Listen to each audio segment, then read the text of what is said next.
and you'll have up to 5 minutes. 5 minutes. Matt Crean, Post Office Box 1700, Muskegon. Here tonight to talk to you about a concept. Mike, what address do you live at? I always give my post office box. Okay. Quick, how home do you live at? I live in Northern Shores, but Thank you. I'd like to talk to you tonight about a subject called horizontal fracking. Now, vertical fracking is when they just drill for oil like we're all accustomed to, where they go ahead and take the drill, put it straight down, and go ahead and get the oil, bring it back up. Horizontal is when they drill down, but then they drill L-shaped. Now, what this does is cause a great deal of consternation way, way down deep below in the earth. What it's done is polluted groundwater supplies, and once the groundwater is permanently polluted in the fashion it's polluted with horizontal fracking, it can't be cleaned up. Now, I know parts of Fruitport Township have city water, but the southeastern part of the township has well water. What they're doing right now in Urbana Township, which isn't all that far over here, is in the process of building a horizontal fracking well. If they damage the water supply there permanently, it's going to come over here and damage the water supply in Fruitport Township. The other problem is that once the water supply is damaged here, when you put your well, your city water tower, to get water up from the ground to put into that, that's going to be just as polluted as the people's well water, and I'm not sure that they have anything that they can use to go ahead and clean that water supply up.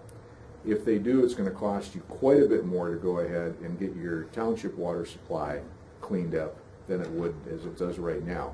So it's a serious problem. This afternoon I met with Marcia Hovey-Wright. She's indicated to me that there's some bills that they're going to be introducing in the legislature putting a moratorium on horizontal fracking just because they don't know all the ramifications of the problems it can cause. It's a serious problem. It's something that's been going on in Pennsylvania. It's something that's been going on in Ohio, and the people there are none too pleased about it. Fortunately, in Michigan, we haven't had the horizontal fracking, but it's just started. They have a well right now up in Silver Lake. Now they want to get this one in out in Urbana. So it's going to hurt your water supply as well, and we just feel that the area's groundwater is important to everyone regardless of where they live. Even though I live in Northern Shores, luckily I still have well water. I want my well water to be clean and pure, and I think everybody wants their well water to be clean and pure as well as the city water. So I think that it needs to be brought to the Township Board's attention, and we would hope that you would have a contact your representative and say, look, so we have to have these bills passed from the standpoint of protection of the groundwater supply, at least till we know the dangers of this horizontal fracking. And there's plenty of dangers of horizontal fracking, and that's why we're here tonight to bring it to your attention. So, thank you for the opportunity. You're welcome. Yes? Yeah, thanks. Yep, on the same issue? Yes. Okay. You'll be allowed 5 minutes as long as you bring new information to the board. Thank you. Thanks so much. Your name? Yeah. Okay, my name is Dan Mills, and I'm 1817 Mills Avenue, actually, in North Muskegon. And the same issue, horizontal fracking, gotta tell you, it's a different world than when I was a kid. When I was a kid, I could count on news sources, for instance, in competition with each other, trying to scoop one another and providing information to the people. And these days it seems like newspaper is hardly anything more than a marketing tool, and nothing much in there that's really interesting to the people, I don't suppose. And this is life and death, and it's really surprising to me that there isn't accurate news being reported about this, considering the risks. You know, and then another thing that's really different these days is it used to be we could get by with just, fulfilling our civic duty by showing up at a polling place and throwing a lever every 4 to 12 years or something like that. But the way it's gotten with so much money into politics, it's like people have a hard time getting their voices heard even in an election. And so that's why it's really important for all of us to take more responsibility, educate ourselves, and then to take action on what we've learned. And I'm hoping that everybody here will please investigate this fracking issue. Now, what Matt said is true. There is a permit that's been applied for in Urbana, and the interesting thing about this is that it's in a protected zone. This is a well water protected zone with a DEQ, and still there's an application made, and the chances are really good that it's going to go through because of politics. The guy who owns the property out there is really connected politically and financially. And so, here's the thing. I wanted to mention the Halliburton Loophole. And that is something you could probably remember. Halliburton Loophole was pushed through during the Bush era, with the help of Mr. Cheney.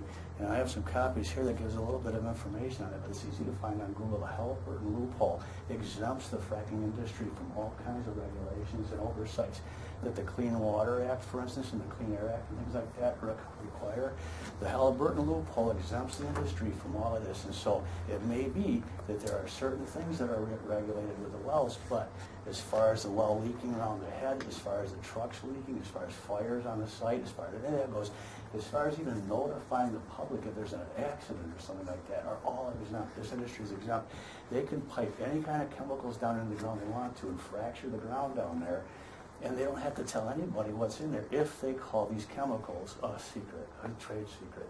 And so they're free to pump anything they want to down in the ground, and it comes out, and there's all kinds of documentation that verifies that these things leak really badly. And of course, if you're not required and nobody has to inspect, why would you want to spend the money on cleaning this, keeping the place tidy and clean? And so there's a real serious, not just a risk, but these things are happening all over Pennsylvania, and now they're happening here. Another thing with this Halliburton Loophole, if the industry decided they wanted to frack right on your neighbor's property, right outside your backyard, would they need to tell you? The answer is no, they wouldn't have to tell you. If they had an accident there, would they have to tell you? No, they wouldn't have to tell you. If there was anything going on with this site at all, would they have to tell you about it? If they had a fire, a leak or something like that, would they notify you? They wouldn't have to notify you because they're exempt from all of that. The Halliburton Loophole. It's really important with us in the Great Lakes especially. With each of these things, they pipe millions of gallons of water down into that thing along with these chemicals that fracture the ground. That water comes from the local sources, and so it's depleting the water, and it's a precious resource. We need to protect our resources. And so please, just say one more time, I don't want to bore you to tears. This is really important. It's worth your time to look up, and please investigate and see what we're talking about. Thanks. Thanks, Dan. Yes, sir. Good evening. My name is Roger Nye. I'm at 1495 Westwood Circle in Norton Shores. And I'd also like to talk about the fracking situation in Ravenna Township. Specifically, it's going to be on the land belonging to the Swanson Pickles Company. And the application indicates that they expect to encounter a gas below ground known as hydrogen sulfide. Hydrogen sulfide is poisonous and explosive. And I have been trying to find out from the local fire department whether they are prepared to deal with an accidental emission of hydrogen sulfide gas, and I haven't gotten any answers yet. We intend to look at Ravenna with a magnifying glass, basically, and find out what is going on there. I don't think the people there know what's hitting them. There are fewer than 2,000 inhabitants of Ravenna Village, and the township is rather sparsely populated. So we're not dealing with too many people here, and I think we're going to try to reach every single one and find out what they think about this and let them know what the issues are. Another hazard, well, Dan mentioned the drinking water issue. It's not just the contamination of groundwater that's an issue. It's also the fact that the fracking uses a tremendous amount of it. And after they use it, they have to get rid of it somehow. And there are various ways of doing this. I suppose they could take it to the county wastewater treatment facility. What they usually do, I think, is to inject them into deep seams, of the Earth's crust, so that the water is lost forever to the water cycle, normal evaporation, rain, and so on. And so I don't think we should ever take our water supplies for granted here in Michigan. We're very lucky here, actually. Some places would die to have the amount of water that we have, but we can blow it. We can ruin a good thing, and I don't want to see that happen. Thank you. Thanks, Roger. Some kind of overlooking bill to make sure that they didn't interfere. Sullivan Township did pass something like that. Did you guys pass anything that you know of that had anything to do with fracking? Okay. Yeah. They had it under some other name, so I don't know all the details, but that's the rumor out there now. So We haven't seen anything. At least to date, we have not. okay, So I'm wondering if maybe it might be the surrounding municipalities. probably right. tied to a van. Yeah, Sure. the one's right next to it, that's Yeah. why, I mean, because you would think that we would have been contacted before Yeah. Sullivan, except that Sullivan board. They're moving pretty quick, so. Yeah. Now, we haven't seen anything at this point. Okay. So, obviously, anything we do receive, he'll be looking at. Great. Thank you. Mr. Bolton. Right? Actually, we're looking at it for other people. Are you? Yeah. Well, I figured you probably would. And frankly, local units of government have limited authority over it. To my understanding, they can ban some of the procedures around the activity, but not the activity. They can regulate the consequences, they cannot touch the activity. That's true. In the general nutshell. So, obviously, we'll be relying on Mr. Bolchi and his office's expertise in I this. hope you have a really creative lawyer. Yeah. And you do. fair, man. I would categorize Mr. Bolchi as that. Thank you. All right. Thanks, yeah. Yeah, you're up.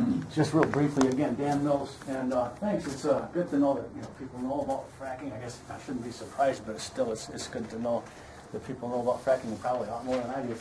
For instance, that things are moving fast, and that you can't really regulate at a local level here. Fracking, you can't say you can't frack in Fruitport Township. But what I wanted to say is that there is a grassroots movement going on right now, that a petition is being put together that's going to actually try to tackle this issue on a state level. And so I'd like to have you be aware of that.